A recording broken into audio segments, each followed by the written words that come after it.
What is going on, all my friends? Welcome to episode 14 of the Offshore Gamescast. I'm Dave. And I'm Dylan, apparently. Is this Anime World? Is that where you are? And we got stuff to talk about. Yeah, like Dropping the Anchor. Dropping the Anchor? On Road 96. That came out. That was our best episode. Of what? Dropping the Anchor? We've only done 2. Check it out. Road 96. Came out on Monday. We won't have a new one. Not yet. Not yet. But we will. But we will at some point. But not this upcoming Monday. But yeah, check that out. We played some games. Yes. We were talking about doing Dropping the Anchor on Ratchet and Clank. And then I realized that I just feel like there isn't enough there for one. Yeah, you finished it. I finished it. And while I think that it is like a competent game and there's definitely some aspects to it that are worthy of talking about, I don't feel like it's enough to just fully dive deep into. Yeah, I'm maybe a couple hours in. I'm still like pretty early on. Mm-hmm. But yeah, I mean, if there's not like enough of a story or enough like crazy about the game where we can actually have like a deep conversation about it, yeah, then we're not going to do it. So we're just going to talk about it here. You have more thoughts than I do because you finished it. I do. I won't say too much because I don't want to ruin anything for you, but I think it's a strong intro. I mean, it's definitely a strong intro. The game, I don't know how. This is my only Ratchet and Clank game I've ever beaten, mm-hmm. and really the one I really only ever played. So I don't know how like set pieces work or how certain segments work in the old games, but all I kept thinking is just like Uncharted. There's just things happening that feel like so set piecey, and that is just like Uncharted DNA. Yeah, I only played one Ratchet and Clank, and honestly don't remember enough about it. Yeah. To really give any comparison. But yeah, it is pretty set piecey. Yeah. I like the whole parade intro. I think that's cool, yeah. It doesn't do much for me because it's like going through everything the old games had, and I'm just like, yeah, right. And there's like these 4 characters that are clearly from the only one I knew was the superhero guy. His whole thing is that he's like a famous superhero, but he's actually like a huge coward and not a superhero. Quartz? Oh, I don't remember his name. Capitan. Sure. Capitan. I like the gameplay a pretty decent amount. It's definitely smooth. Like, it feels good. A lot of work has just been put into like the movement and everything. Because you have like a new dash ability that almost lets you like phase through things. Yeah, that's like one of the last things I just got. Yeah. And it has like a pretty cool effect. Yeah. Of the like a trail. Yeah. And like the double jumping feels really good. The just movement in general, it just feels good, which is a big thing. I am a sucker for the like grinding segments in games. Mm-hmm. And this has that. And I like it. Where you're just like grinding on your feet. Oh, yeah. This is one of those things I think is very cool. Mm-hmm. It's like one of my favorite parts about some Sonic games. So a lot of the game has those set piece moments where it's like, oh, shit's happening. I'm gonna be sliding down these pipes and this and that. Yeah, I'm liking the weapons. I like the burst pistol, the enforcer. I find the most fun to be the shatter bomb, because you're essentially, if there's enough boxes around for you to keep picking up ammo, you're just chucking grenades nonstop, and it feels powerful. It does. I mean, a lot of the weapons start falling off later in game as you unlock more, and it's like, hey, you should definitely buy these. And I'm like, I don't know, I've been sticking with the same 4 weapons for like 7 hours now. It feels pretty good. But some of them definitely fall off, and other ones, I think I only had 8 weapons overall when I finished the game. I'm trying to picture the weapon wheel. That feels like there's probably like 8 to 10, right? In the game? I think, well, there's 8 slots, and there's a lot more weapons than that. Oh, do you just end up being able to customize like your weapon wheel? What you want? Oh, okay. Yeah. So because as time goes on, they get more and more expensive, and so you gotta have a whole backlog of whatever current bolts or whatever. Gotcha. I just figured that, like, oh, they're going to give me all the weapons pretty early because I have, like, half of the weapon wheel filled up already. Yeah, no, you got to pick and choose, see which ones you want. And that's why I feel like some of them definitely fall off and don't work as well. Like, the burst pistol, I think, is great up until, like, the last third of the game. Then it feels like it's like, all right, if I have nothing else left, I'm going to use that. When I first started, because the burst pistol is the starting weapon, and when I first started playing, I didn't realize it was like I didn't realize it was called burst pistol. Yeah. Where it actually, like, it's a kind of an automatic. Yeah. So I'm sitting there doing single shots, and every single time I'm doing a single shot, the trigger, because it's a PS5 game with a PS5 controller, does the, like, kickback thing, where it's kind of like, it becomes a little harder to actually pull the trigger. Yeah. And my finger was getting so tired, and I'm like, boy, did they not think about this? And that's when I realized, oh, I can just hold it down. And it's not bad. When it comes to that, I think it's a very cool thing that the PS5 controller can do. And I feel like if it's not balanced in a certain way, I feel like it can definitely fuck your finger up and, like, get real irritating. Oh, yeah. If it was a single shot thing and it was like that pressure for every single time, I would have just turned it off. Because it was like after one fight, my finger was just, like, shot. I specifically bought Borderlands 3 for PS4 so I can play it on the PS5 and feel that because they had the update. I think I played for like 10 minutes. I'm like, I can't do this. Oh, man. These weapons, like, I have like some shotgun or whatever, or like a revolver, and I'm like, I'm really pressing down to get these shots out. Yeah, you see that. And I feel like it's making me less accurate at the same time. Yeah, I can see that. And especially with something like a revolver, you're going to want to just, like, keep pulling the trigger over and over and over again as quick as you can. Yeah, that's no good. Fuck Mr. Fungi. Yeah, I didn't even use that weapon. You throw him out, and his whole thing is he's like a mushroom, and he fights for you and distracts the enemies. I find that, first off, kind of boring, so I'm just like, I guess I'll stand here and maybe, like, do some melee attacks. I haven't tried switching weapons while doing that, so I don't know if I can, like, switch to another weapon. But also, he talks.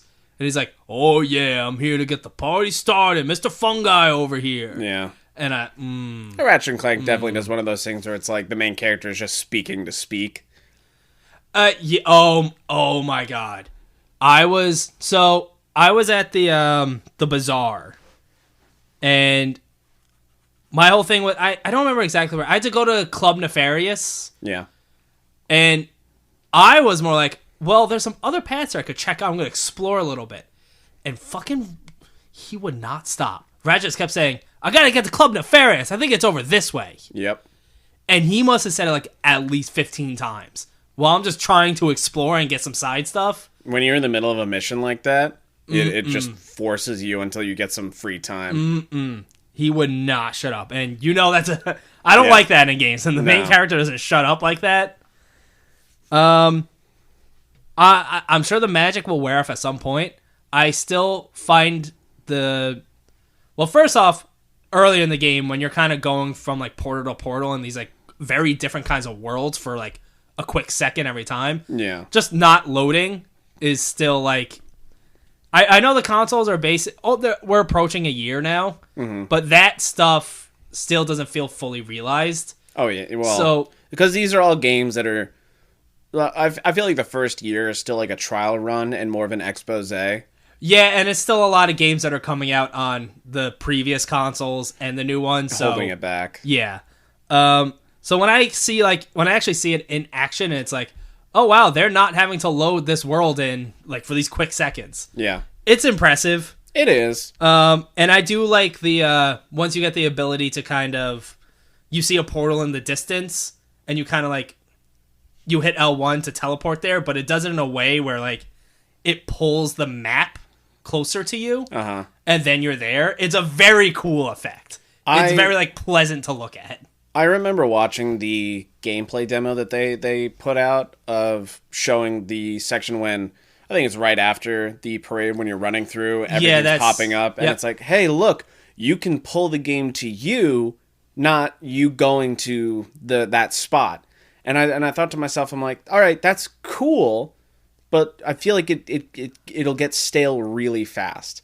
And I feel like once it got to, like, the third or fourth hour, I'm like, all right, we're just, that's it. That's, like, the big hook of this game is just being able to pull a small section just to you, and like that's it. That's like the game's big gimmick, and I don't feel like that's enough.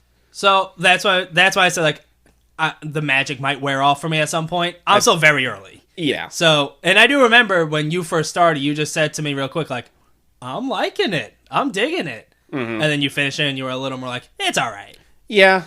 So I still have a lot to do. I like the golden bolt collectibles you can find because you get so many like kind of different things from it.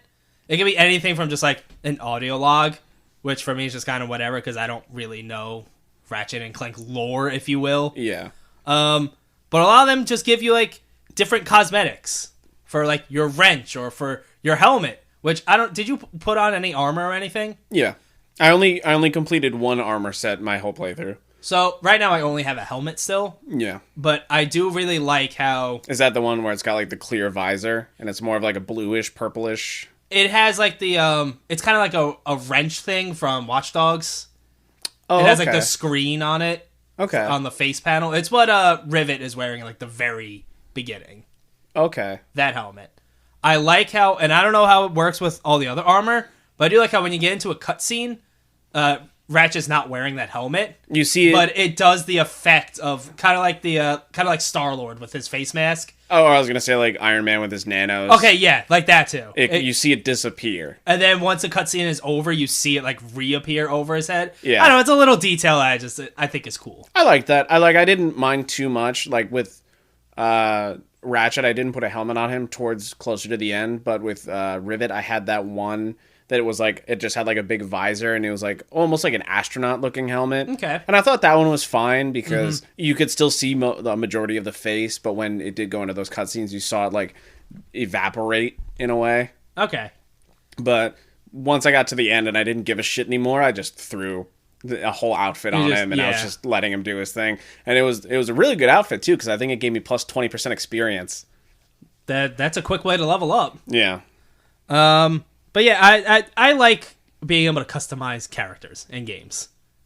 I like it. Like when it, especially obviously a third-person game, when they let me... It's like when I find armor in a game and I put it on, I wanted to actually change the look of my character with the armor. Yeah. Because there are some games where you put armor or clothes on and it gives you the stats, but that character looks like that character and that's that. Mm-hmm.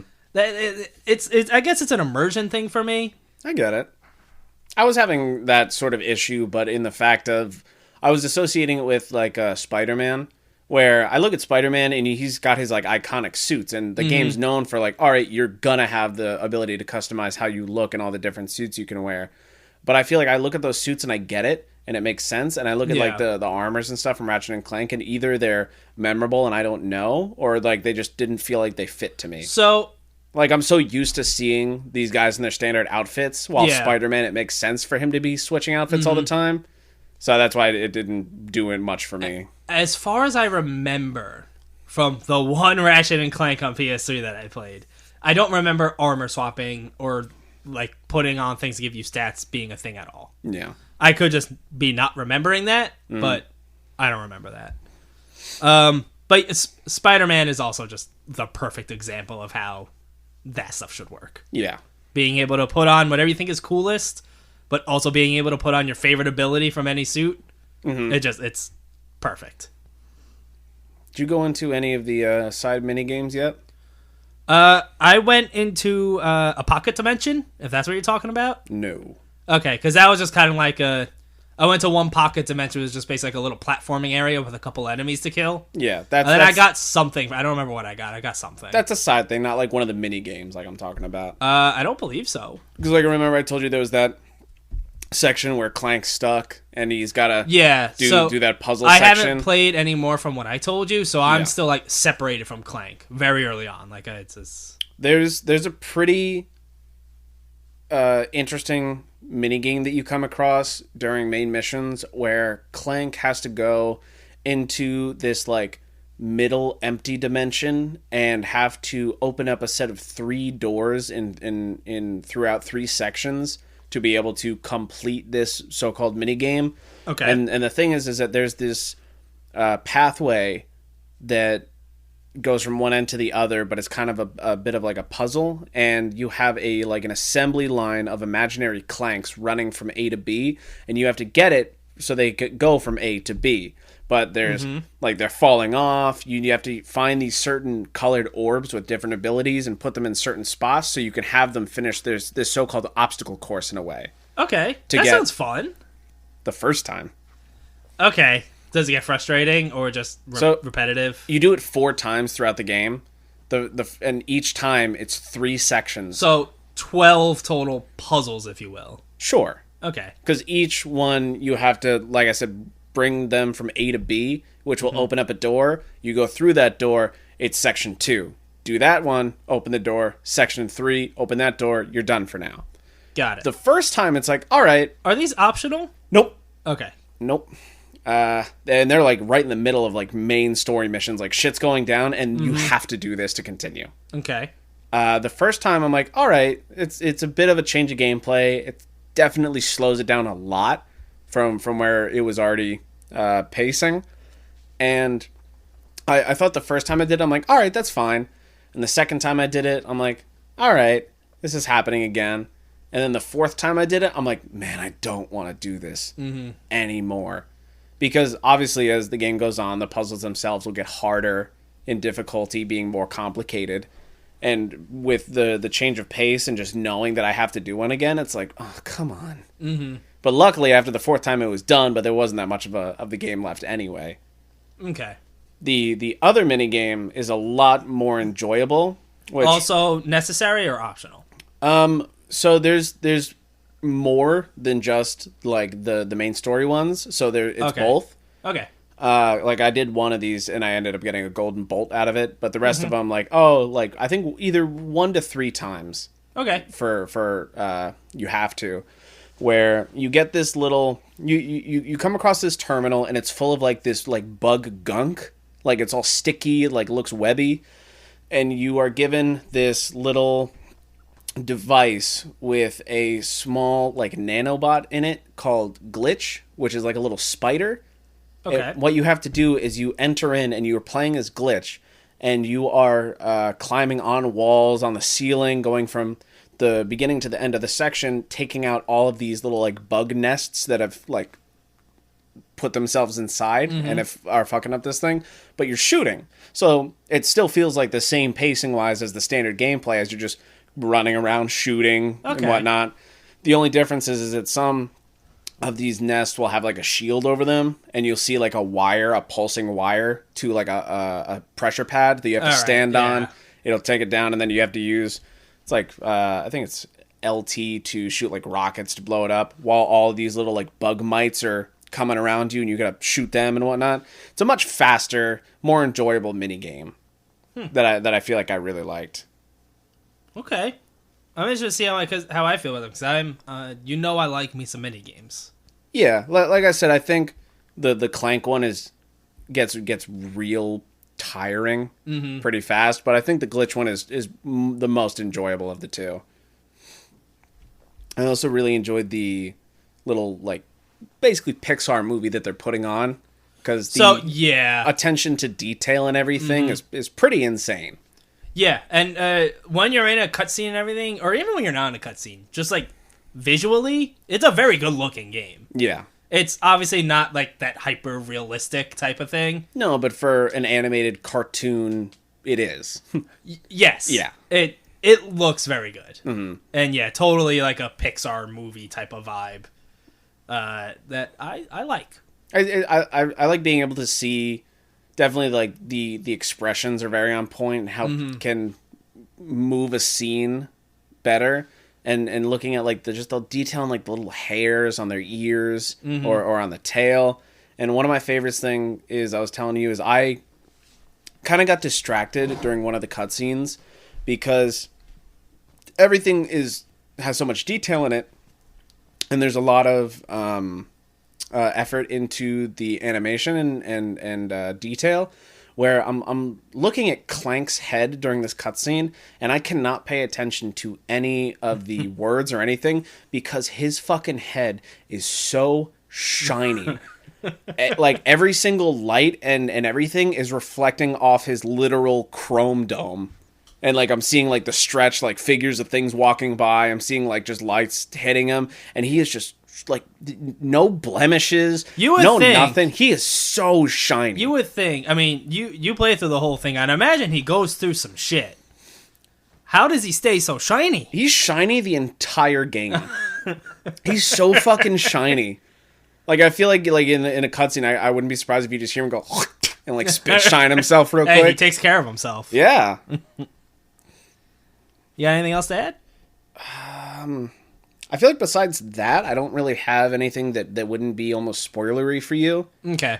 I feel like the last thing I want to leave off on is I know that there's a trend going on now, and as days go on, games are getting more and more expensive to make themselves. Mm-hmm. And so we're seeing a brand new trend of games that are trying to charge themselves at $70, which is not at all necessarily the developer's fault. It's always the studio or the publisher. Oh, yeah, like the actual people working on the game. They're not sitting there saying, all right, we got them. But not saying that those people feel like, oh, I went to work, I did this, I feel like this game definitely deserves to be this price. Mm-hmm. I do not think Ratchet & Clank deserves to be $70. Mm-hmm. It is if you're a casual player who's really not going for anything completionist or side stuff, like more than just what you can see, it's like a 10 to 15 hour game at best. Mm-hmm. And on top of that, I feel like the enhancements that they're trying to do, granted, it looks great visually, and I think the riffs and like the very little loading times are very cool.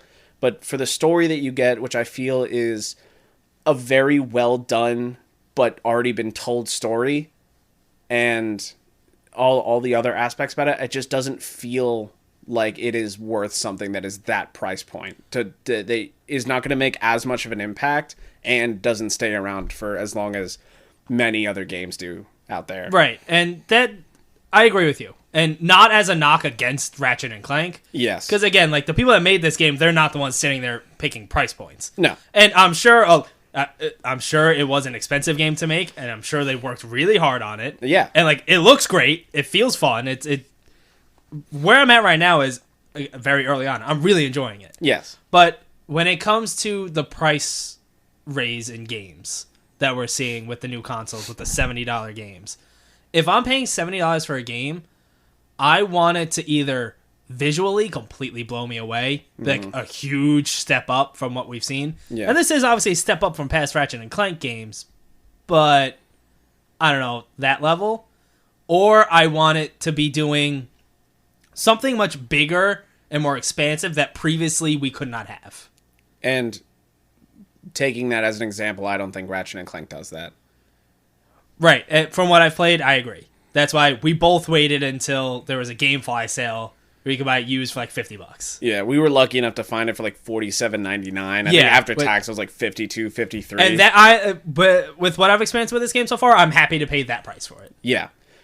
You can also kind of look at it like, remember when Miles Morales came out? Mm-hmm. That is a very similar game to regular Spider-Man. There's obviously going to be some differences. Yeah, there's some differences, but you can see where that game came from. Yeah, and you know how long it is, you know what you're getting out of it, and that game was released for $50, and I think that's a good price point. Yeah, I completely agree. I feel like the main issue is if you're going to charge $70 for a game, then it really has to focus on certain aspects to a certain person. Because if I look at it and I see Ratchet and Clank, that personally doesn't do anything for me. This being the only Ratchet and Clank game I've ever played. Granted, I think I played like an hour or two of Secret Agent Clank on PSP when I was like 12 or 13. But I feel like the specific people that need to be there to buy this game are definitely not big enough to warrant the price for everybody. Right. I mean, I'm sure there are people that love Ratchet and Clank that were like pre-order day one all about this. Yeah. But yeah. It needs to be valuable to the specific consumer. Yes. Which is just a very hard thing to do. Yes. And we're not those Godfall should be $30. That is another game that did not need to be $70. I got that as a birthday gift because there was no fucking way I was spending $70. Did you finish that? No, I didn't. I keep Are you going to? I want to because I would much rather have it just be done and I could never think about it again than just have it sit there as like this unfinished project that stares me in the eyes every time I walk by. I'd imagine with what we're about to be entering, you're not getting to it anytime soon. Probably not. Yeah. That's Ratchet and Clank. That's Ratchet and Clank. And a deeper discussion about the price of games. Yeah, which won't go away. No, it's just going to get worse. Yeah. We'll get to that a little bit later, too. But I started and I finished a new game called The Big Con. Oh, okay. I don't remember what this was about, but I've heard of it. Yeah, so I saw this because GameSpot did a review. Yeah. And I read through that, and I was like, all right, this seems cool. This is the year between this game and the Echo Generation demo, where I'm realizing adventure games are still a lot of fun. Oh, yeah. So, the whole hook with this game is that it is not shy about its influence, which is 90s cartoons. Which is good. Specifically, more like Nickelodeon ones. So we're talking like... I would compare, just looking at this and playing it, I would compare it to some kind of combination of Rocko's Modern Life, Rugrats, and Doug. I remember seeing this recently. Mm-hmm. Yeah, this just looks like someone from the 90s just threw up all over like a fucking notebook. Yes, but it works. And maybe it's just because, like, hey, I grew up then. I was a kid in the 90s. Yeah. So it hits me there. But it was very cool. And even the music was very, like... I'm not even talking... It's like they have a whole trailer song, which I wish was on iTunes because I like it quite a bit. And I wanted to have it. That it does a thing where, like, it basically explains the story of, like, the premise of the game. And it's like... What you gonna, what you gonna do, what you gonna... And it's like, that style, it's hidden, like, all those 90s cartoons. Mm-hmm. So the whole premise is, you're playing as a teenager. Allie. She lives in a video rental store with her mom. It's like, you have the rental store on the downstairs, and upstairs is, like, an apartment above it. I find it frustrating that the only thing people associate with the 90s is like a Blockbuster type deal. So this is not Blockbuster. There is a Blockbuster type deal in other parts of the game, but this is like a mom and pop. It doesn't matter. It's that. People think the 90s, they think, oh, video rental stores. Like, that's the only thing the 90s had to contribute. She works at a video rental store with her mom. And you find out very early on, her mom is in some financial trouble. With the mob. Which are some loan sharks, not the mob specifically. The low mob. It's a pretty small group. It's just kind of a couple guys. The Bob. No, his name is Ricky. Ricky and the Bobs. So your mom is $97,000 in debt to them, and she has 2 weeks to pay for that. Oh no! You're telling me the mom has a late fee?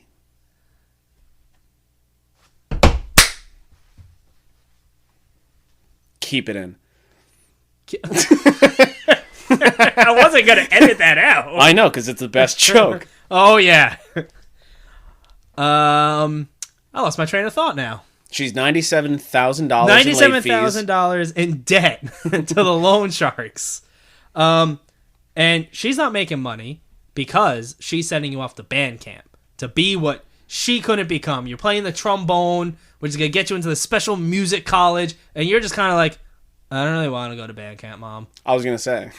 I was like, does she even want to? Not really. Imagine being like, I could never be an accountant, so you're going to accounting school. Hope you're happy. Basically. So she's like in all this debt and not paying it off because she needs the money to send you here and to be able to send you to this college after high school, because you're 17. So it's like this band camp is going to help you get into the college and stuff. I don't know. I could see the credits coming a lot sooner than a few hours if they just had like a conversation at home. You know, Yeah, but it wouldn't be nearly as fun of a game. Imagine just like you play that opening section, it's been an hour, and at the end you're like, Mom, can we just kind of talk real quick? So you find this out by eavesdropping. And then you go up to your room and you're all pissed off. And you have this poster on your wall of Rad Ghost. Who is just clearly like a guy with a yellow like bed sheet over him with sunglasses and a backwards hat. Just like a radiated ghost? What do you mean radiated? You said yellow. Yellow makes me think radiation. No, it's just like a bright yellow like bed sheet. It'd be cool if it was radiation. It's not. He's just a poster. But he's also in your head and not just a poster. He comes out of the poster. And every time you see him out in the world, it plays like a little Rad Ghost jingle. He's like, yo, what up, Allie? Looking good. Keep up the good work. You know what you got to do. He eventually, at some point, I never use him. He becomes like a hint system if you need. Oh, okay. But it's just really playing into that 90s shit. So you're all pissed off, and you're like, I need to sneak out and go for a walk. While you're out going for a walk, and it starts in like you're in like a little town. You can run around and talk to people, and you find one guy has like an ice cream cart in front of a closed down ice cream shop. And he's all, yeah, I know this place just closed down, so I'm just trying to make a quick buck here. And you kind of open up to him a little bit, because he gives you some free ice cream. So he was all, I could see you're down. Take some free ice cream. At first, you're like, well, you're who? I don't know who you are. I'm just going to take ice cream for you. I don't know what you did to it. And he's like, I'm just trying to help you out. I'm not like your age. I'm 18. He ropes you into some bad stuff. He teaches you, because you kind of open up about the debt situation, and he's all, you going to do something about it? Or are you just going to go to band camp? Are you going to kill Ricky and the Bobs? Yeah. Not that bad. He's basically, you going to do something about it? Or are you just going to go to band camp, and you guys going to lose the video store, and that's that? Then what? Then what's your mom going to do? Mm-hmm. So you're all, no, I'm going to fucking do something about it. He teaches you how to pickpocket people. Okay. So you can now, once you learn this skill, go around and pickpocket everyone. Even mom? Not mom. But she's got nothing left. She's 97,000 in debt. I don't think she's got much to pickpocket. Can you pickpocket him? No. He's those are the only ones. And Rad Ghost? All right. You can't, but he's not real. He's just in your head. Pickpocket his thoughts? Well, you could just talk to him. So, yeah. But pickpocketing is just a little minigame where you sneak up behind someone and you hold down a button. And, like, it's that game where a bar pops up with an arrow, like, moving left and right. Uh-huh. And you have to let go of the button when it's in, like, a certain section. Okay. The more money they have, the harder it is to do. It's never that hard. And if you do get caught, all you have to do is put on a disguise. And they won't reckon it. Because if you get caught, they're going to be all pissed at you and not let you try again. Yeah. But yeah, you put on like a fake mustache. And they're just like, oh, hey, I don't know you. And you just pickpocket them. Who are you? If you get caught 3 times in a level, you have to rewind the tapes at work. Which no one likes rewinding the tapes at a video rental store. No. So you're just sitting there holding down a button for like 30 seconds. And then you're back out in the world. It's very consequence free. We had a machine. We didn't have to do that. You just put it in the machine, and you hit a button, and then boom, it's... Well, yeah, but yes, so that's what it was. You put it into the thing, and you have to hold down the button. You have to do another tape, and then, like, you're done. What'd it look like? So it was kind of like a first-person view. It was just kind of like a TV VCR situation. You know they make standalone devices that open up like a long cassette that you put it in and then you close it and then you do it from there. It is like a solely maybe it was something more like rewinding that. thing. I'm just saying first person previous experiences. Okay. Moving on. If you got tired of the pickpocketing minigame, you can go into settings, turn it off, and you just automatically pickpocket. That's because the crux of the game, the small con, is so he's taking you, instead of going to band camp, you travel across the country with this guy. Just kind of robbing people, pickpocketing them. But there's also eavesdropping, where you just kind of have to like find the right spot and hide behind something and listen to people. Mm-hmm. And this is where the adventure game comes in. You're basically finding out the types of things that they want, and you have to figure out how to get it around the map, figure out where it is, how to get it. You give it to them, and they usually give you money for it. And then, of course, you can pickpocket them, too. Mm.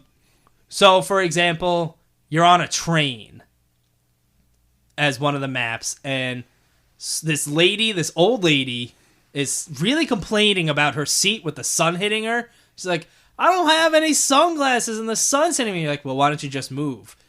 And she's all, well, then I can't complain. So you have to... you then have to wait for another lady to fall asleep somewhere else on the train, and then you have to pickpocket her sunglasses off of her face. Okay.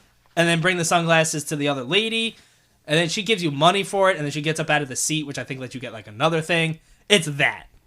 And there should be a morality system where you could take that money she gave you and pickpocket it into the person you stole the sunglasses from, so it's an even trade. No, you're keeping track in your notebook. You need $97,000. It's okay to steal money from people, but it's fucked up to steal sunglasses and not leave something in return. No. Yes. Right. Yes? Yes, it is fucked up. Which ends up being like the whole moral of the story. Like, come on. You're traveling across the country committing crimes. For a good cause. You're not trying to be selfish. You're kind of being selfish because it's for like your family, but I feel like it's just being selfish. It's a story about a girl who didn't want to go to band camp so bad that she robbed the entire country. Basically. I like the different locations. It's about 4 hours in length, which is one of those games where it's like perfect. Yeah. I really enjoyed it. It didn't need to be longer. Perfect.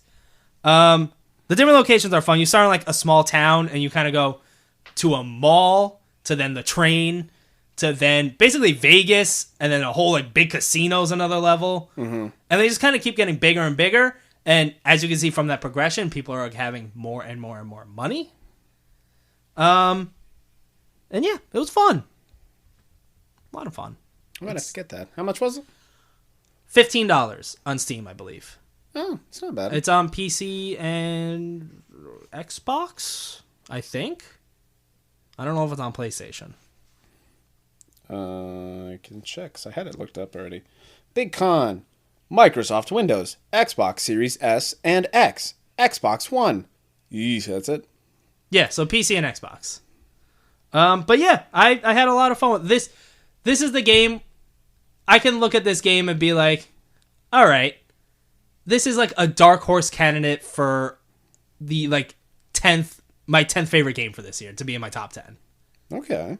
Because it was a fun little experience.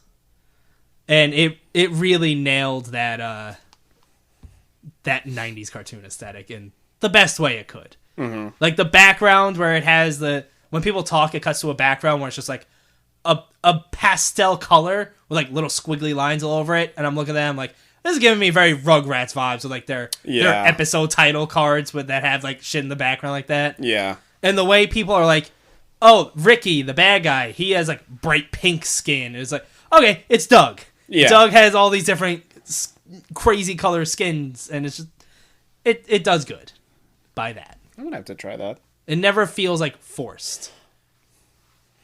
And the humor's okay. Hit and miss. Very like tongue in cheek. Cheek and tongue, if you will. As long as it passes. It passes. Okay. I got a couple chuckles. That's the big con. That's all. That's it. I started the Forgotten City. You did? Because it came early when it was supposed to. Right. Right. It was. So what was it? It was August 31st for everywhere except Amazon. It was September 31st? September 30th. 30, okay. But then it readjusted itself, and I received it on time.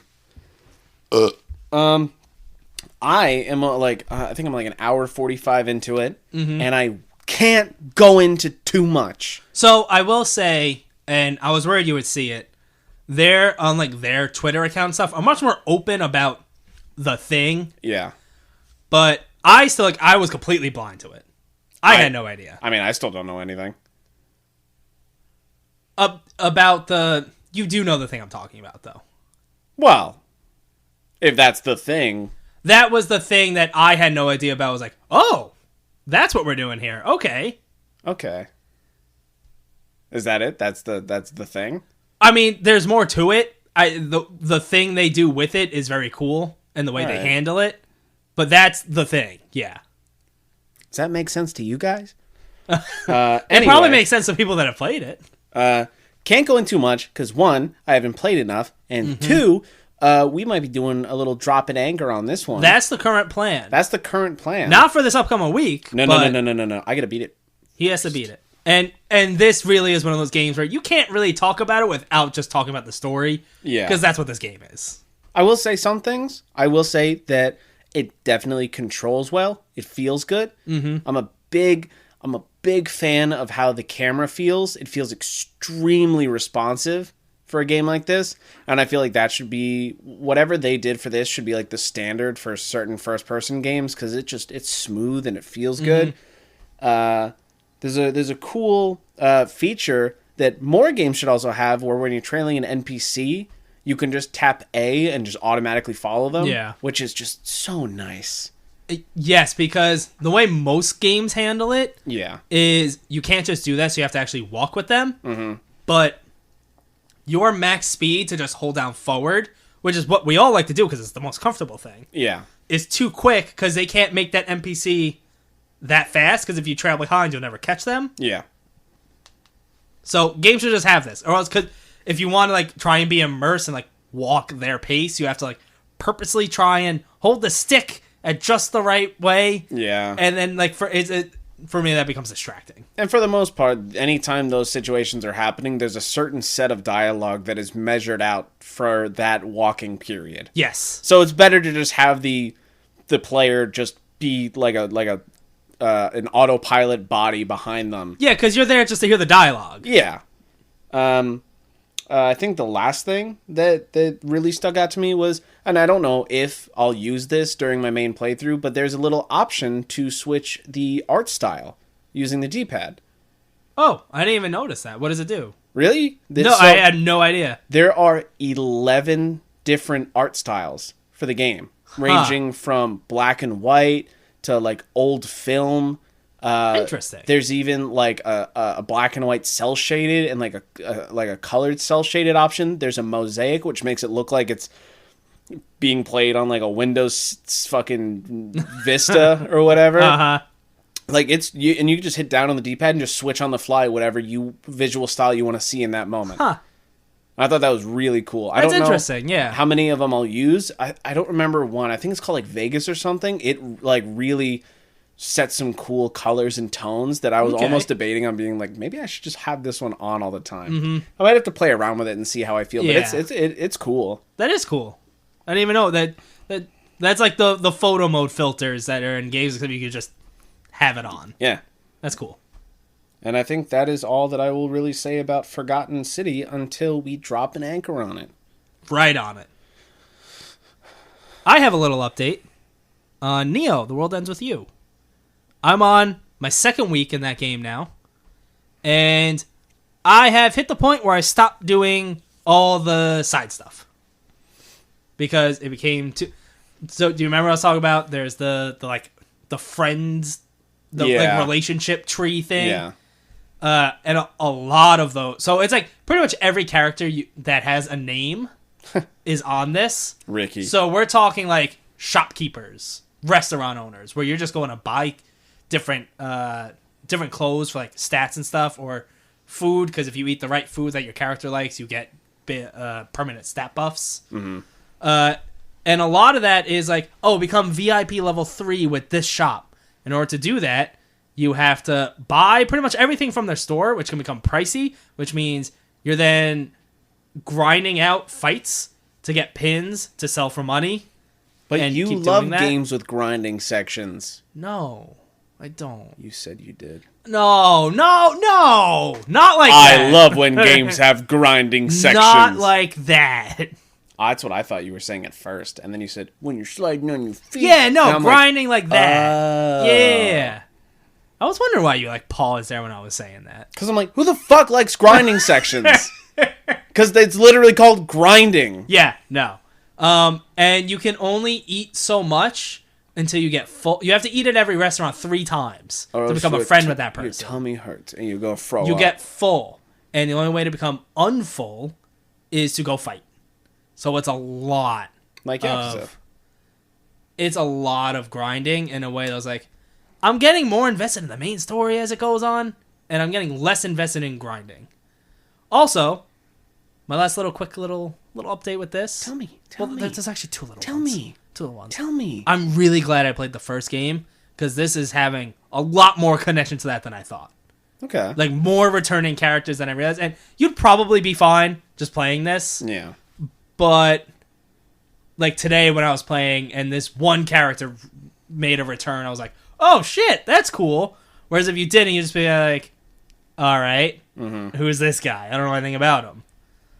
And the second little thing that got me excited and then disappointed was on week 2, you unlock this movement ability where it said, if I hit B to the beat of the song that's playing while I'm moving around the city, my character moves faster. I was like, that's cool. It's like a mini rhythm game for me to just move around with. Mm-hmm.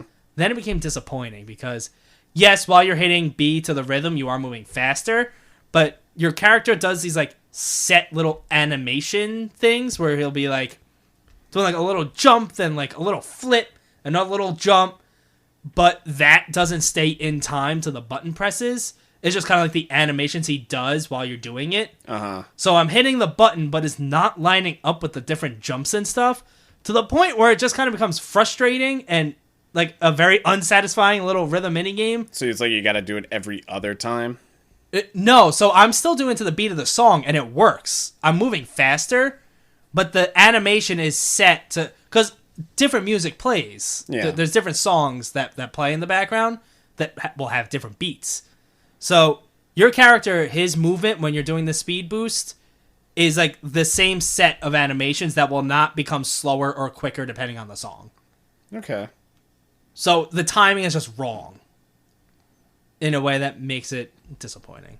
I got like really excited. I was like, ooh, and then immediately, oh. You would rather have a full like rhythm mini game to move around the city? Yeah, I would love that. Yeah, just like pause, and then once you finish that mini game, you're just there.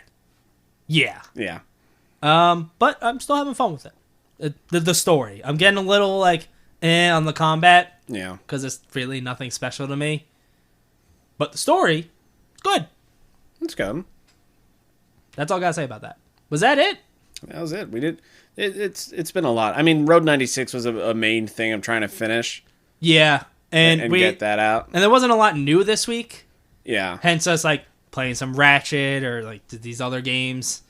But starting next week, we're not gonna have any kind of shortage of things to talk about. No, it's a lot going on. There is, and one of the things as we move into news that we're going to be talking about next week, because it's happening on the day of the release of this episode, is the PlayStation Showcase 2021. That'll be happening at 1 p.m. Pacific and 4 p.m. Eastern, covering about 40 minutes of content. And one of the main things is it seems like Tiny Tina's Wonderlands might be having a gameplay reveal, because for the past week, starting on the 2nd, they're like, all right, gameplay reveal coming soon. Soon. And every day since then, it's like, all right, coming soon. We're getting closer. Soon. And as of today, both Matt Cox, the creative director, the Tiny Tina Wonderland's Twitter account, and almost any other person involved, just numerous times today, soon. Oh, it's even sooner. We've never been this close. It's getting sooner. It seems like it's going to be there. Yeah. And on top of that, there was a little leak where the box arts for Tiny Tina's Wonderlands with each edition was shown, showing the standard Wonderlands cover. Then there being the second edition being the next level edition, where it kind of like zooms in a little bit and has like a little bit of like fire on the bottom. And then the Chaotic Great edition, I believe, which is the most expensive. No idea what the prices are going to be. And that's like a full gold dragon. It's all shiny and whatnot. Which I know is what you're going to get. Of course. Yeah, I know you were reading some stuff to me, just people on Twitter having some very high expectations for this. A lot of people are joking. Oh, yeah, well, but other people are looking at that and going, ooh, that would be cool. You piqued my attention. I'm like, no, we're not getting a Shadow of the Colossus sequel. No. And I would love that. Of course, but that's not going to happen. No, I'd imagine we're going to see a little more Horizon. Yeah. Probably another Death Stranding director's cut thing. Someone mentioned like a Kenna launch trailer or like another trailer. I could see that because that's I could see that. I'm hoping for two things from this, which is I want to see more Harry Potter or Hogwarts Legacy, I should say. And they have shown stuff at past PlayStation events. Mm-hmm. And I'm hoping to see something from the new God of War. Yeah. I'm hoping. I feel like anything that's like that big, like Spider-Man or God of War, I feel like I'm fine. Like I don't expect it to be there. I would like it. I'm not sitting here. I'm not going to be like, wow, no God of War. Yeah. I can't believe this. It's just what I'm hoping for. Mm-hmm. But we'll see. 40 minutes. That's not the longest, not the shortest. No, but if you're going to be putting stuff in there like that and say God of War and whatnot, like say that takes up 5 minutes, that's a lot of time. That's true. And then if you have other stuff you want to show, you're either have to going to like spit it out real quick and say if Tiny Tina's Wonderlands does have a gameplay reveal, that's another 5 minutes, say a little bit more than that.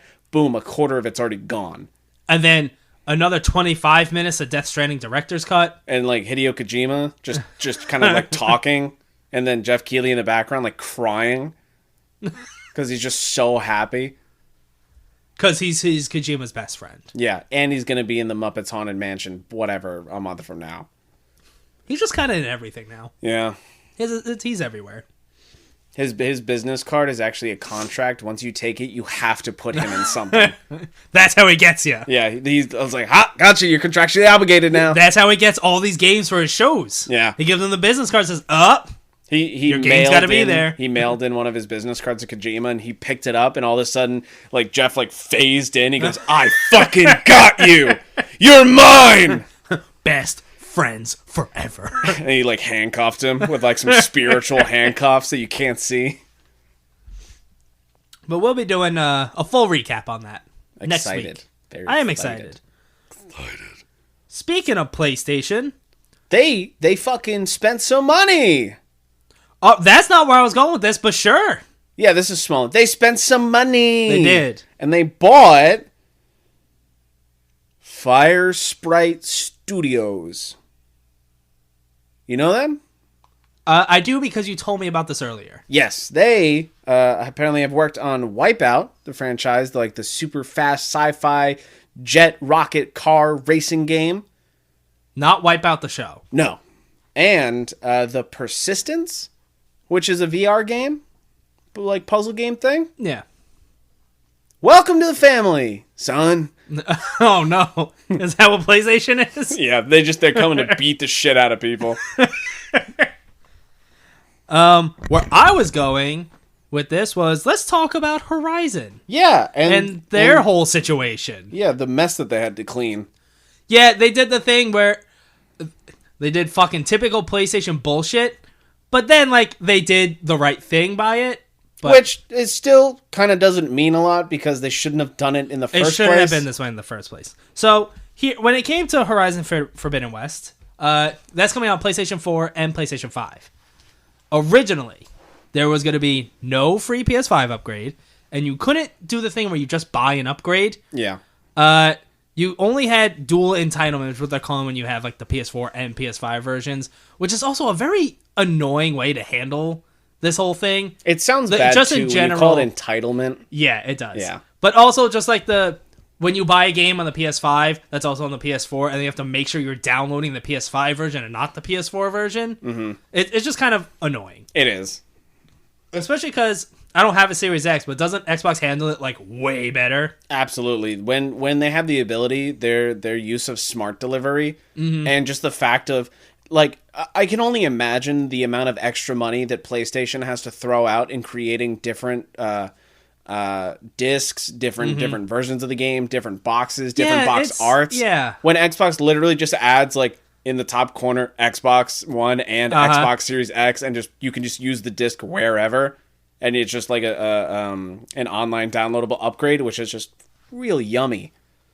So you only got dual entitlement for this game if you bought the digital deluxe version. I didn't do that. The collector's version. I didn't do that. Or the Regala? Is that how you say that? Regala, yeah. Regala version. I did that. You did that. I did that. Oh, right. For the just the focus. Yeah. I just want the focus. That's not cool. That's fucked up, yo. You talking cash money? Yeah, right. You talking cash money. As you can imagine, people didn't like this. No. Really, no one liked this. No one did. So, Jim Ryan, PlayStation boss, announced some changes. Horizon Forbidden West will have a free PS5 upgrade, meaning you could buy the $60 PS4 version and play it on your PS5 with the upgrades. And that is because Horizon Forbidden West was initially one of the, I think, 3 games that they announced that were going to have free upgrades. I didn't even know. Oh, that's even worse. So it was, I don't remember what the third one was, but it was, was it? It might have been Sackboy. It might have been Sackboy, Miles Morales, and Horizon Forbidden West were like the 3 big games that were like, all right, these games will have no upgrade charge, and you will just get a free upgrade and whatnot. And that's like grosser. Oh yeah, that's why I said they really fucked up, and it shouldn't be like a pat on the back because they initially said that they were going to do this, and now they're trying to backtrack and make you spend $280 after tax if you want to get a special edition with both versions. And might I add, so I'm getting the Regala edition. Oh, right, yeah. It comes with the Focus, which is like my main reason. It comes with like statues and other stuff too, which is cool. And it comes with a steelbook. But what I don't fucking understand is I'm spending all this money and all you're going to do is give me a digital code that works for the PS4 and PS5. And Isn't this kind of a thing lately? Don't a lot of collector's editions do this? Well, the thing is that what some companies have decided to start doing is they release either like a standard or a deluxe version of their game and then a separate like collector's edition of just like shit. That would have been in a collector's edition. Yeah. Like, you look at Red Dead 2. They had, like, this big box, this nice, like, lock box, and inside was, like, a dice or coins and cards and all this other stuff. Like, the stuff you'd expect in a collector's edition just without the game. Because they want to give people the option to just purchase that stuff separately. But now you're going to be making this Horizon collector's edition and just only give me a digital code with everything I'm doing for you? It feels worse because it's a digital code with a steelbook. Yeah. Like, if you're doing the steelbook, at least put a disc in there. Like, I know it's kind of redundant in a way when you purchase a game and it comes with, like, the standard case and then a steelbook. Like, the steelbook is more of, like, a collectible in it of itself instead of also, like a carrying case, which is what I use them for. Right. If I get a game and, like, I won't take it out of the base case and put it in the steelbook, but if it comes in a steelbook, I'm like, yeah, I'm getting a disc. Where's my fucking disc? Yeah. I don't want to go and buy a disc. I don't want to go like search. I don't want to be riding my bike down the road and finding Gears of War 2 on the side of the road and just kind of taking that home. And that's how I get the disc for the steelbook. Is this based on a true story? Yes. That's not a thing that happens. No, but it was really lucky. I was just riding my bike and I just came across a Gears of War 2 on the side of the road. Just the disc? Well, no, the case and the disc. But okay, I got it and I just had the steelbook.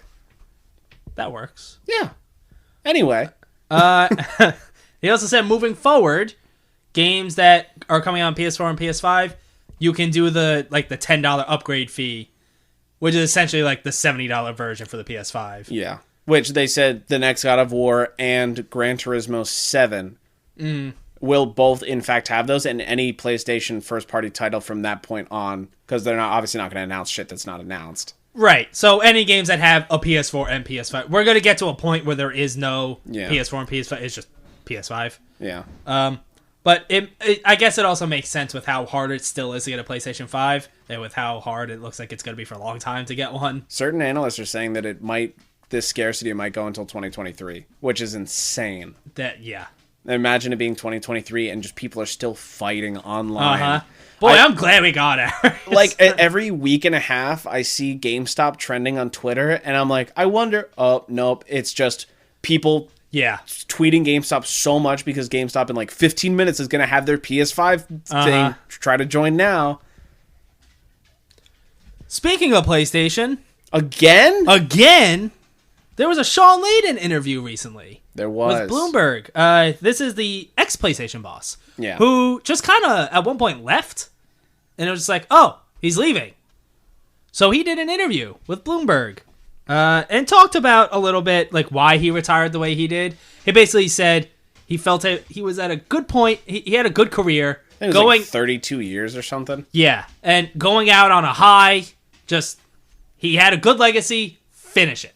He mainly wanted to leave before the PS5 because he felt like everything he did for the PS4, he's like, all right, I've laid my stones. Yeah. Let the next generation take over. Which is like a super respectable thing to do. Yeah. To just be like, I did my thing. I'm proud of it. I'm done. If it was me, I'd be like, nah, I'm holding out to the PS5 launch because I want to have that under my belt as well. I want to be that guy. But that's basically, apparently there was stuff about like his relationship with Jim Ryan or something. Yeah. And he like decided not to comment on that. Okay. But the more interesting thing that he was talking about is how the cost of games is going up. Yeah. He said it tends to double with each generation. So he said PS4 games cost about $100 million to make. At least. Yes. At least the first party ones. So he was saying that PlayStation 5 games are he thinks, get to the point where they're costing $200 million. Which means we've already seen this $70 price jump. Mm-hmm. It just feels like we're going to be getting another price jump sooner rather than later. And if that happens, I will definitely stop buying more games. At least day one, yeah. And especially, like, a lot of games go on sale pretty quick. Yeah. There's no way that people... It's already not super easy to have a collection with games costing $60 all the time.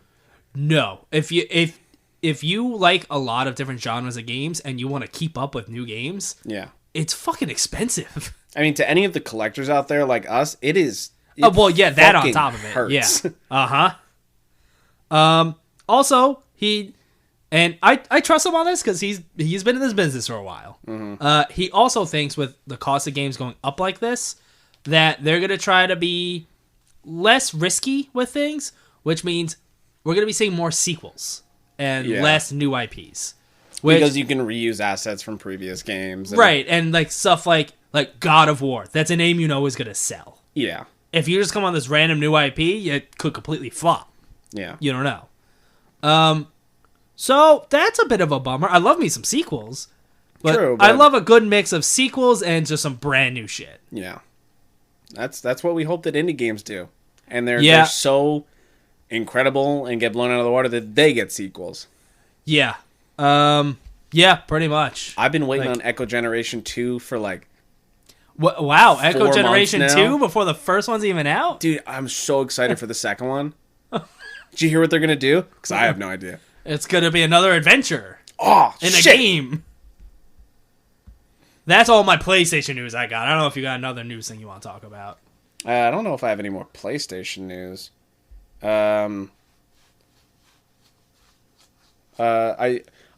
Here's another thing that could be dropping during that. It doesn't have to be PlayStation specific. I was just saying. I'm just saying. Well, it fucking relates. All right. Another thing that is more than likely getting fully teased during that PlayStation event, I kept fucking forgetting about this, is the Alan Wake Remastered that was announced. Yes.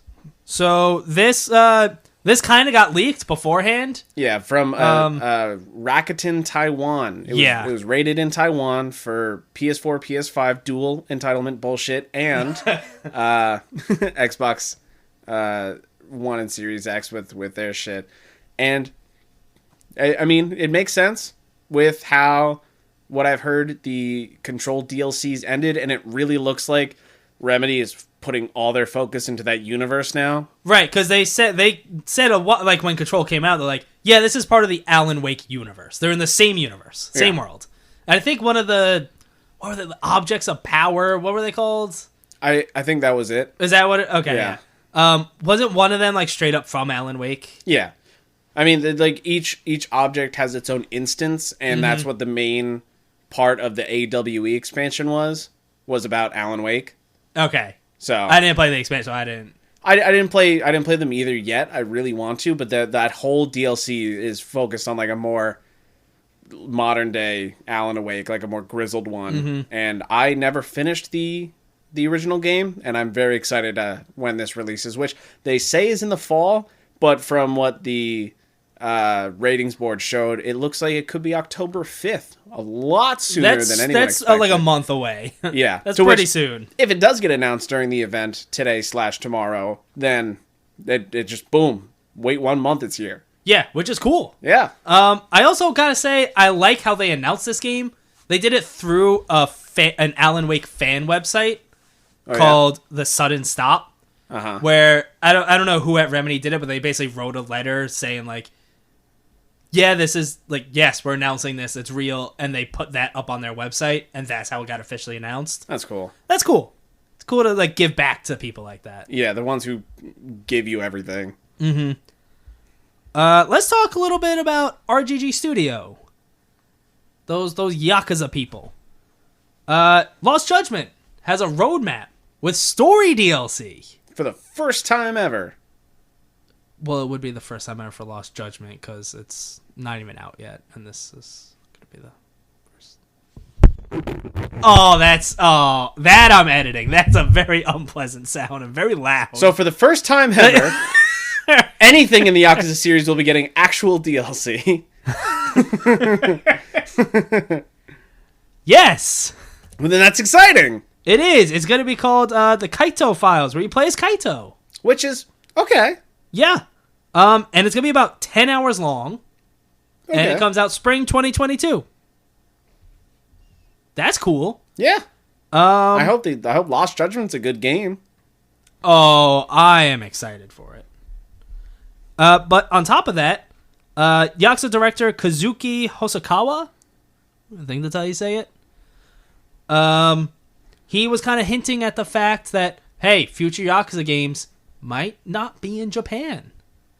They might take place in other cities, in other countries, where they're basically taking known characters from this universe and setting them loose in other cities. Which is cool. In other countries around the world, which that's cool. Yeah. It would be very fun to see some of these characters just seeing other shit that's not Tokyo. Now, if any company is going to be reversing anything that they said or put into place, it should be RGG and absolutely just taking away that turn-based combat. I think we're in the minority with that. I don't care. I don't give a shit. It's not going to stop me from... Here, at the very least, put in a difficulty option, because Yakuza Like a Dragon has 2 specific points that are really jump up in difficulty, and it's so unnecessary. Yeah. But that's some fun stuff from them. Do you have any more news, or should I just finish up? Just the bad boy. Okay, is it John Gibson, Tripwire? Yeah. Yeah. I laugh, but you're right. Absolutely. So John Gibson, he was the top boy at Tripwire Interactive. They're mostly publishing, right? For the most part. So they published Maneater. What was the other big one? Chivalry 2. Right. They didn't develop them. Published. No. So President John Gibson tweeted about some of this stuff going on in Texas. Unfortunately, being in favor of the new law that was just passed. The abortion law that the Supreme Court decided to just do nothing about and let happen. Yeah. And he did a whole thing basically saying like, yeah, I'm in favor of it, and I think literally I speak just for a being lot like, of people. good on them. Yeah, like, and it's just like, you. Like, come on, dude. Like, first off, like, just fuck that law, fuck that point of view. This is something that, like, as far as I'm concerned, like, you can't even argue for this when it comes to how I see this.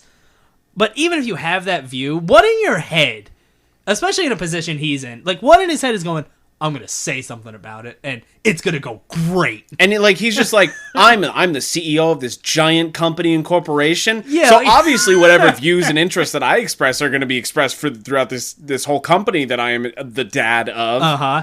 Needless to say, this got quite the backlash. Immediately. Yeah. It was like a day.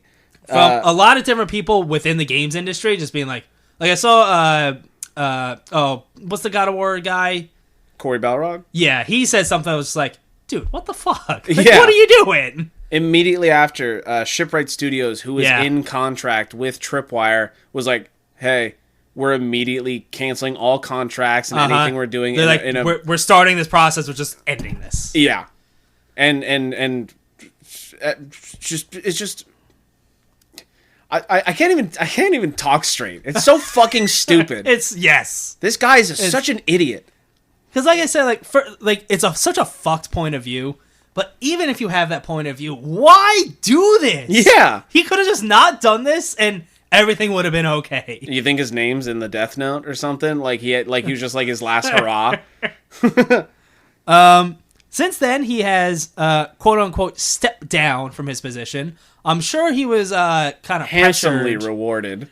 Yes, but also pressured to step down. Yeah. And I'm sure, that came with some kind of financial funness for him, let's say. I can only imagine like the shitty corporate office when he walked in and sat in his chair and all the other like shitty bigwig fucking like Monopoly men are sitting there with their like monocles, and they're like, while we agree with you, John, it doesn't look good for the company, and while we like you, we really like money. And it's funny because that's like not far off from how I actually imagine. That's obviously a very wacky version. Absolutely, but so he stepped down. He's being replaced by Tripwire co-founder Alan Wilson. Hopefully he doesn't share the same views, at least not publicly. Yeah. So, you gotta imagine that they would have someone step in that makes sense. Yeah. After this. So, I don't know if Shipwright Studios, I didn't see anything. I don't know if they're like, all right, we'll stick around, see how it goes. I don't know if they're still trying to cancel that contract or not. Yeah. And it also, so it sucks for many reasons. Good, like, just fuck this. Yeah. But also, you see a lot of people being like, well, that's it. I'm never playing Maneater again. I'm never buying any. And it's like, that sucks for those developers. It's not their fault. Nothing to do with this. Yeah. And that sucks. It sucks because it just, at the end of the day, it's just like ignorant boycotting. Just being like, all right, bad stuff. All right, don't touch anything. This is a museum. You can't touch anything. But it sucks because, Tripwire didn't make those games. No. And Maneater's a really good game. This guy didn't. John Gibson did not make Chivalry 2. No. And I was seeing some stuff where, like, they were, before he stepped down, was like, they're starting to distance themselves from the publisher. And, like, yeah. Ugh. So, long term, we'll see what kind of effect this has on Tripwire. We'll see. But, I don't think that guy's going to be getting another job within the games industry anytime soon. No. Well, hopefully not. Hopefully, yeah. That's true. Hopefully not. The games industry is kind of a dark, fucked up place. God damn it, John. Clean out your desk and take your $3 million and leave. You bastard. Enjoy Maui, bitch. One more thing I have for news, which is we're ending on a sad note. George Mall?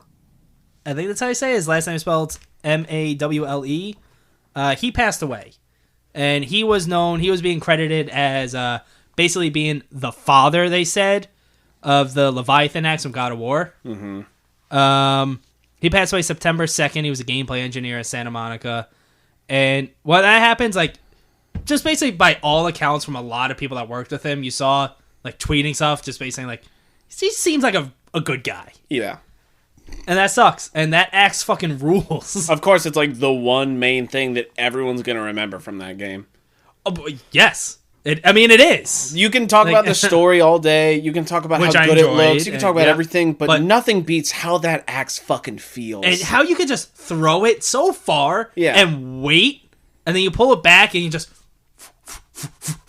and then you catch it. It's so good. It's so good. So it's a shame. It's sad. Sad news. Seems like we lost a good one. Yeah.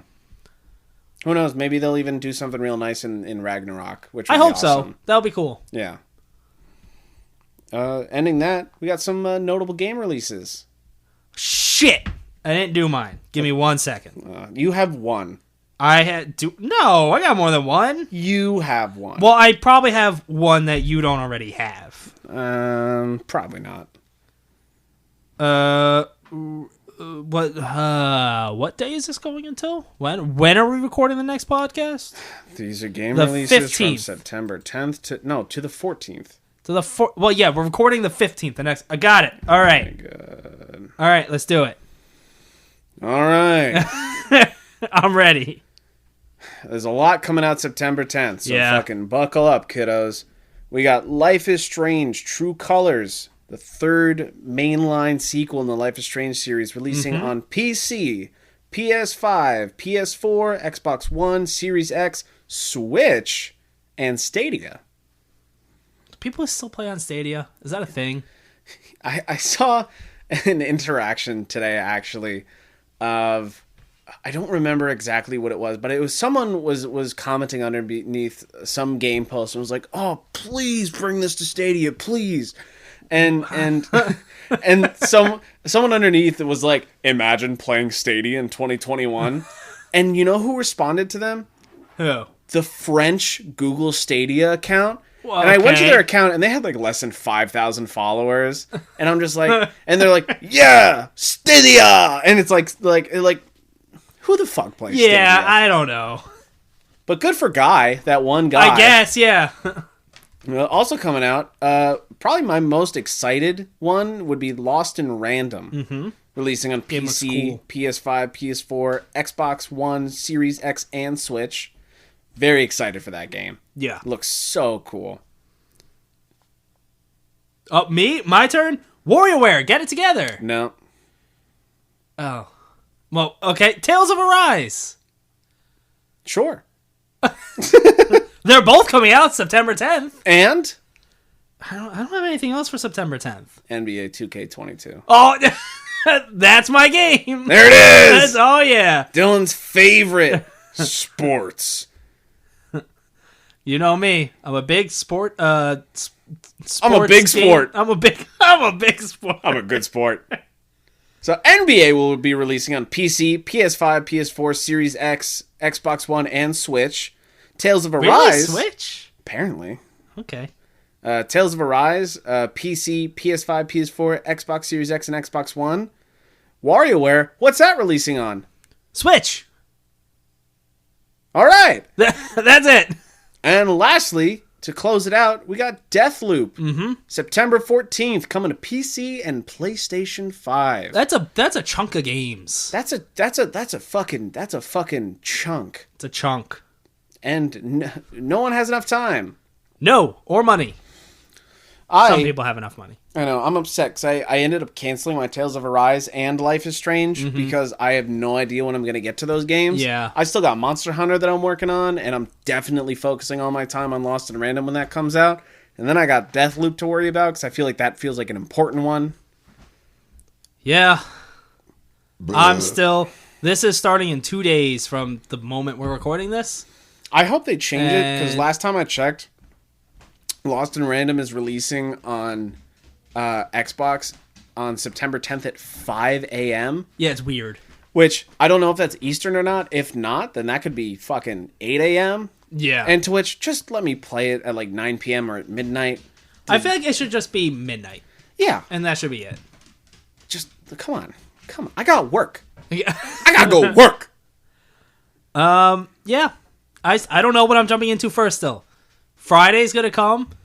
The worst possible day for me to play games because we're open later. I close and then I open the next day. So I'm gonna maybe start something for an hour and I don't know what. Yeah. I mean, Lost in Random is a very short game. It's about 10 to 12 hours, they said. So that'll be my main focus so I can get that one. And Life is Strange, those games aren't too long, right? I mean, like 15-ish hours. Okay, that's longer than I thought. Yeah, because those main games come with 5 episodes, and they're about 2.5, 3 hours long each. Okay. Oh my fucking God. God. You are blowing up over there. Yeah, I know. Let me know when you're home. I'm sleepy and maybe asleep. All right. I'll let you know when I'm home. I'll let him know. You want to get goofy? Well, hey, Sora. Oh, we came up with a little segment idea to... All right. Imagine if you took an IP. Okay. And you gave it to a completely different studio. Okay. And told them, do what you want. Yes. We came up with some hypotheticals. I came up with 3 hypotheticals. I came up with 3 hypotheticals. So we're going to give you 6 hypotheticals. Total. You want to start? I'll start. Start. So I chose Army of Two. All right. Because I know that those are fun co-op games, and while I haven't fully played all 3 of them myself, I played enough. I know the general gist. And who does co-op games better than Hazelight? That's true. Known for It Especially Takes Two, like in the modern time, yeah. Absolutely. Like they are like the kings of forced co-op and whatnot, and they do it so well. They do. And from what I remember, the reception of the third Army of Two game, if they had their hands on it, I think they could do it like just so much justice. Yeah, I can see that. Like I can only imagine like the interactions just between the 2 main characters through their eyes, and just like the extra shit that they would throw in to just make it more fun. Mm-hmm. I would love that. That makes sense. Yeah. I don't really know what we were gonna do with this section. It feels like we're just gonna say things and be done with them so fast. I have this next one that is a little out there. It doesn't quite make sense, and I came up for some ideas for. I should basically be the game director of this game. Okay, that'll be my next one. You take RGG Studio. Okay. And you give them one of the major sports licenses. Uh-huh. So I'm talking MLB, NHL, FIFA, NBA, NFL, Madden. Give them something. Give them one of them. Uh-huh. And say, do your thing. This is how I envision this game. Yeah. Because this is kind of what I talk about this with my brother a decent amount. This is what I want from a sports game. Mm-hmm.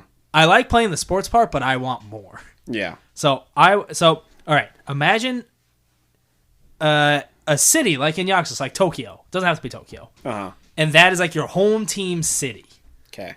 So whatever team you're on, you're still playing. Like there's a main story here still that you actually play through. Like you play. All right. Okay. All right. Let's say they get MLB. Okay. You're still playing those baseball games. Like throughout a season or more than one season. As you would like now. That is still the same. Okay. But there's a very Yakuza-style dramatic main story going on. This opens up quite a possibility for... Because Yakuza these games love having quite a crazy cast of characters. Yeah. You could go so many different stories. You have a whole team to work with. And then you have like the coaches and the other teams. I mean, they've done like baseball and softball stuff in the past, so... Exactly. Mm-hmm. So it's happening is what you're saying. Sure. And I'm going to be the director. Yes. And you want to pay me? No, not really. Oh, no. So you could explore... so you can explore this home city, and through sub-stories, you can interact with like different fans and maybe like even members of other teams that are visiting the city for a game. There's different mini games as there are in Yakuza games, and the one I thought of would be some sort of like crazy autograph signing mini game, because that's something they would do. Yeah, that was my game idea. I'd be down for that. I know there's that like super anime soccer game that came out that I still have like some interest in, and I feel like that would be like the closest thing. So that's based on an actual anime. Okay. That is like, it's about like a soccer team. Yeah. That's getting there for me. Closer to what I want, but I want these sports games to get really off, which will never happen. Yeah. But I want them to get off the rails. When I'm playing Madden, I want to be able to like leave the stadium and go to the street and like be able to like commit crimes if I want. And if I do, I can get caught, and that will send my career off. That's a different game. That's not RGG anymore. But I want more from a game like that. I've had a lot of anime on the mind recently. I'm more than halfway through season 1 of Demon Slayer. I'm super hyped for the game coming out. Is that what inspired the intro to this episode? No, I was just kind of making like a pirate voice. Oh, sure. But like I had this one idea, because anime it's just, if you take any general topic or object or anything and you just go, what the fuck can I do to this? Mm-hmm. I was like, imagine just taking like a retail setting, like people in like a grocery store, and it's like once the store closes and like all the customers leave and the lights go out, people like take off their headbands and everything gets super serious, and they have barcodes on their forehead, and they take the scanners from their registers, and they're just like running around the entire store having like this real super like actiony and like eventful like laser tag thing. But like there are people who like if you get shot enough times and you scanned, you're gone, and you like they're new fucking workers all the time. Why would you put that idea out there? Because I don't fucking care. I don't give a shit. I don't if someone goes out there and makes this before me, because I know for a fucking fact I'm not making this, and they make it, then I will get the satisfaction of being able to watch that. All right, but you get no money. If someone out there has the kindest soul, they will see where the idea came from, and they'll make it, and they'll write me a cute little check, and I'll go home, and it'll be great. Sure, it'll be great.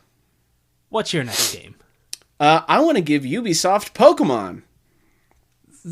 Okay, yeah, that makes sense. Because they're going to do an open world better than what Nintendo's going to do with Arceus. Yep. I have 100%ed Far Cry 4, Far Cry 5. I always try to 100% the Assassin's Creed games. I don't care how overplayed like the map icons and everything is. If I see that and it's just like a general thing to do, I'm going to go and just go do it. And I'm going to clear that section out before I move on to the next section. I am so hyped 100% Far Cry 6. The Nintendo and Ubisoft, they have like a partnership thing going on. Yeah, they gave Ubisoft hands to Mario. That's fucking insane. Yeah. So I can only imagine like a true like open world, like with numerous activities and this and that, like Pokemon just kind of running around. You're going to Arceus. You're climbing, you're doing all this stuff, but like in something that feels more fleshed out than what Arceus is going to be. Yeah, because it's always Nintendo. Yeah, they always have Nintendo bullshit involved somehow where they get you hyped, you're excited, they're doing the thing you want, but it never quite gets there. No.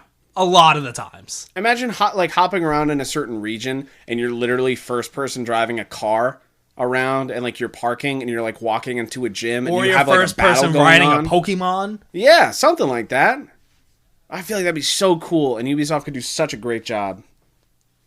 That makes sense. I would. Yours are logical.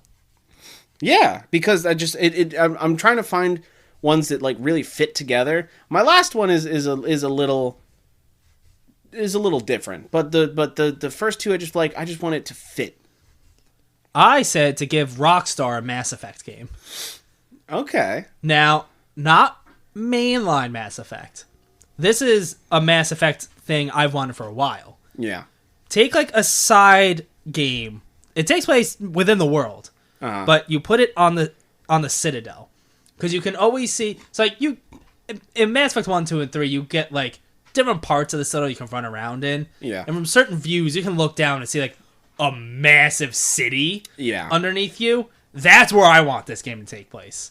Because I can only imagine that when you're down there, it's a perfect opportunity for an open world, and they maybe have a little history with making these games in cities. Yeah. But then you add the like more dynamic part of Red Dead 2, where instead of it being like just maps, just icons on a map, it's more like you're driving down the road or you're walking down this way, and then something is just happening in front of you. Yeah.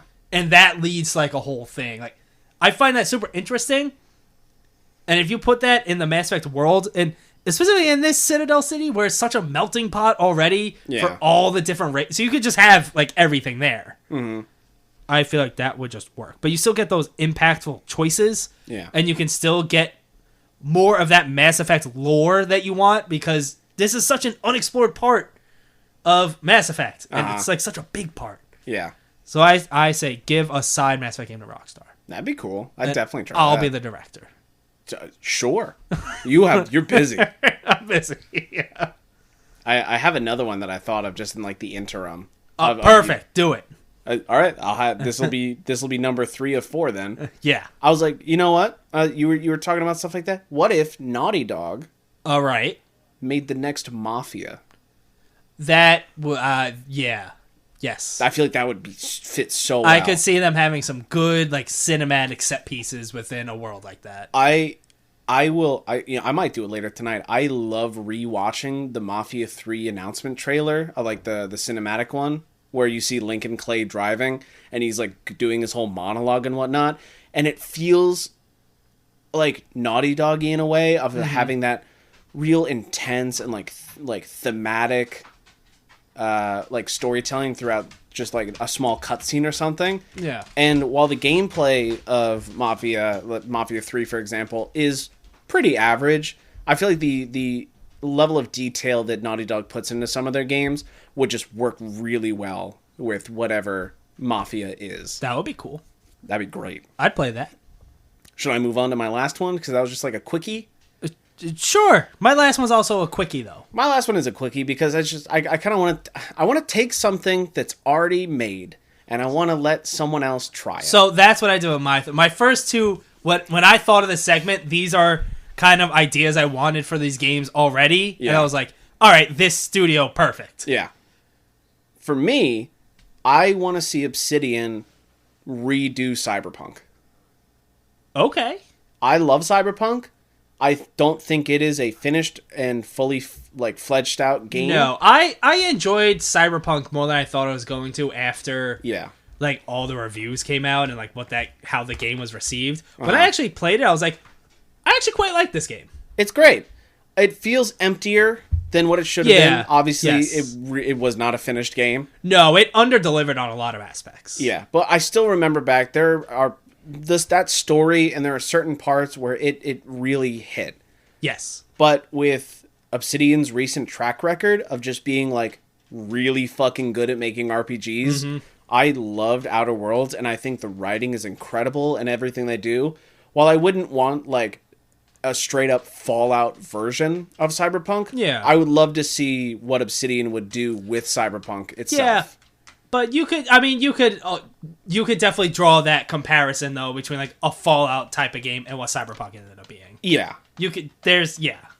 But for the group of people that are just really good at making RPGs, and I feel like what people want, that setting and just that game would be really fucking cool by them. Yeah, I'm excited for the sequel to that game. Oh yeah, I need to see what happens to Triton Cosmos. Huh? That was the name of my character in Outer Worlds. Oh, okay. I was going to say, I don't remember that name. I was Triton Cosmos. I was Adam Astro, I think. Because I like those like 1940s, 1950s like futuristic like astronaut names. I created my guy first, and I was like, he looks like his name would be Adam. My dude looks like a douchebag with a mustache, and I just like, that's Triton Cosmos right there. My last one was to just take Stranger of Paradise Final Fantasy Origin, which is already trying to do like a Dark Souls-y type thing. Keep everything the same, except let From Software actually do the gameplay. Yeah. Because they make some really good feeling combat, specifically for me with Bloodborne and Sekiro. It feels really good. So let them just handle that part. I don't need that. Let Square do their whole Final Fantasy story. I'm on board with that. Yeah. But let the combat be done by From Software. Chaos! Yeah, keep Chaos. I loved Chaos. I thought it was hilarious. Oh, yeah. It's the best, cringiest part of that whole thing. It was very cringy, but in such a good way. Chaos. I am Chaos! He just kept saying it. He wouldn't stop. Yeah. I think that's going to do it. That'll do me. No. How you doing? That was episode 14. 14 of the Offshore Gamescast. It was like a baker's dozen plus one. It's like 2 weeks of days. That's a fortnight. All right. Next, we're going to be talking about Fortnite. My favorite Will Smith Fortnite. Is in it. Good for him. He's a bad boy. All right, it's just me. I'm dying. It's just me now. Thanks for listening. Please listen again. I guess if you want, you don't have to listen again. Repeat if you really liked it that much. This fucking episode is a time loop. See you next week. See you next week for episode 15 and possibly a Drop the Anchor. We'll see. We'll see. It's possible. Will Smith